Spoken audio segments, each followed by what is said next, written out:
नमस्कार दोस्तों, स्वागत है आपका हमारे इस चैनल में। तो दोस्तों, ये बात तो आप जानते ही होंगे कि जब से रूस यूक्रेन युद्ध शुरू हुआ है तब से रूस बहुत ही ज्यादा निर्भर हो चुका था चीन पर, और इसका अंदाजा आप रूस और चाइना के व्यापार से लगा सकते हैं, जो कि इस टाइम पर लगभग 115 से 120 बिलियन डॉलर पर है। और रूस इस टाइम पर दुनिया में सबसे ज्यादा व्यापार चाइना के साथ ही करता है, और ये भारत के लिए एक खतरे की घंटी है, क्योंकि अब हालत ये हो गई थी कि अगर रूस में किसी व्यक्ति को अपने घर में झाड़ू भी लगानी है या फिर सुबह उठकर उसको ब्रश करना है तो ये सारी चीजें आती थी चीन से। और इसी को लेकर फ्रांस के राष्ट्रपति इमैनुअल मैक्रोन ने चिंता भी जताई थी कि जिस प्रकार से रूस निर्भर हो रहा है चाइना पर, आने वाले 5-6 सालों में ही रूस बन जाएगा चाइना का एक सैटेलाइट स्टेट। यानी कि जिस तरीके से चीन इनडायरेक्टली डोमिनेट करता है छोटे छोटे स्टेटों को, छोटे छोटे देशों को, आने वाले टाइम में चीन रूस को भी ऐसे ही डोमिनेट करेगा। और पिछले 6-7 महीनों में हमने देखा भी कि रूस ने ऐसे बहुत सारे फैसले लिए हैं जो कि चीन के प्रभाव में दिख रहे हैं, और इसीलिए ये भारत के लिए बहुत ज्यादा चिंताजनक था।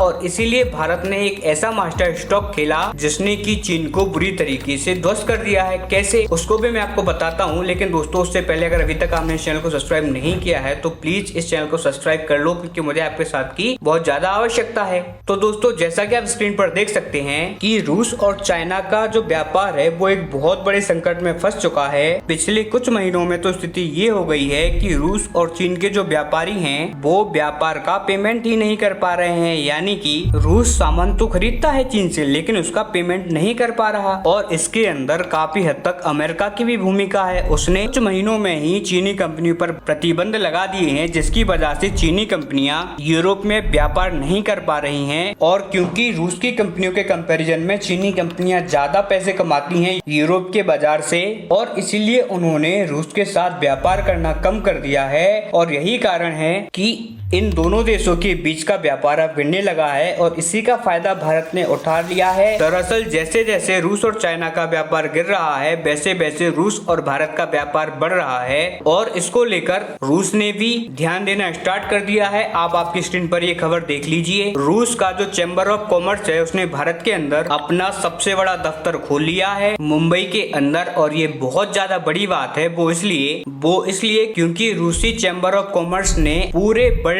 में किसी भी देश में एक से ज्यादा दफ्तर नहीं खोले हैं। यहाँ तक कि चीन के साथ भी इनका सबसे ज्यादा व्यापार है, और वहाँ भी इनका सिर्फ एक ही दफ्तर है। जबकि भारत दुनिया का ऐसा पहला देश बना है जहाँ पर रूस ने अपने 2 दफ्तर खोले हैं। और ऐसा नहीं है कि ये दफ्तर सिर्फ हवा में खोल लिए गए हों, इसके पीछे रूस का मकसद है कि रूस और भारत का व्यापार जो अभी 50 बिलियन डॉलर के आसपास है उसे जल्द से जल्द दुगने से भी ज्यादा कर दिया जाए। और बताया जा रहा है कि ये होना भी बहुत ही ज्यादा इजी है, क्योंकि लास्ट के 1 साल में ही इन दोनों देशों का व्यापार 25 से 50 पर गया है। तो आने वाले 1-1.5 साल में ये 50 से 100 पर चला जाए तो उसमें कोई बड़ी बात नहीं है। और कहा तो ये भी जा रहा है कि आने वाले 2026 में भारत और रूस का व्यापार इतना बढ़ जाएगा कि वो चीन को बहुत पीछे छोड़ देंगे, और रूस चीन की वजह भारत पर निर्भर होगा। भारत के जो फैसले होंगे वो रूसी सरकार को प्रभावित करेंगे, और ये भारत के लिए दोहरी खुशखबरी है, क्योंकि एक तरफ जहां रूस और चीन की दोस्ती के बीच में दरार पड़ेगी, वहीं भारत और रूस की दोस्ती बहुत ही ज्यादा गहरी होती चली जाएगी। और भारत का जो इन्फ्लुएंस है वो ना सिर्फ एशिया में बल्कि यूरोप में भी बहुत ज्यादा बढ़ेगा। हालांकि इस पर आपका क्या मानना है कमेंट कर जरूर बताइए। तब तक के लिए नमस्कार, मिलते हैं अगली वीडियो में।